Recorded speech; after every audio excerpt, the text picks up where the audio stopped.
అతీతం కాదు అరెస్ట్కి. అదిగో ఈయనెవరు, సాక్షి కెమెరామెన్, ఈయనైనా మాట్లాడుతున్న నేనైనా, ఏ రాజకీయ నాయకుడైనా, ఏ అధికారైనా, ఆయన ఐపీఎస్ అధికారి డ్యూటీలో ఉండి డ్యూటీ చేసినా ఎవరినైనా అరెస్ట్ చేసి మారేస్తాను. అంతే. డైవర్ట్ ఇష్యూని డైవర్ట్ చేయడం కోసం ఎంతటి వారినైనా అరెస్ట్ చేస్తాను అనే పద్ధతిలో ఇవాళ నడుస్తూ ఉంది ప్రభుత్వం. ఐపీఎస్ ఆఫీసర్ సీతారామ ఆంజనేయులు గారు, పిఎస్ఆర్ ఆంజనేయులు, ఆయన నేను చాలా కాలం నుంచి గమనిస్తున్నా. గుంటూరు కూడా మీ అందరికీ గుర్తుండే ఉంటుంది, గుంటూరు కూడా ఎస్పీగా చేశారు.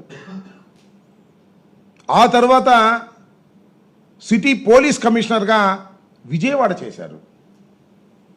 ఒకానొక సందర్భంలో అరవింద్ రావు గారు ఇంటెలిజెన్స్ చీఫ్గా ఉన్నప్పుడు, రాజశేఖర రెడ్డి గారు ముఖ్యమంత్రిగా ఉండి నక్సలిజాన్ని అణిచివేసే క్రమంలో అరవింద్ రావు గారు ఇంటెలిజెన్స్ చీఫ్గా ఉన్నప్పుడు ఆయన దగ్గర ఐపీఎస్ ఆఫీసర్గా పనిచేసినటువంటి నీతి నిజాయితీ కలిగినటువంటి వ్యక్తి పిఎస్ఆర్ ఆంజనేయులు గారు.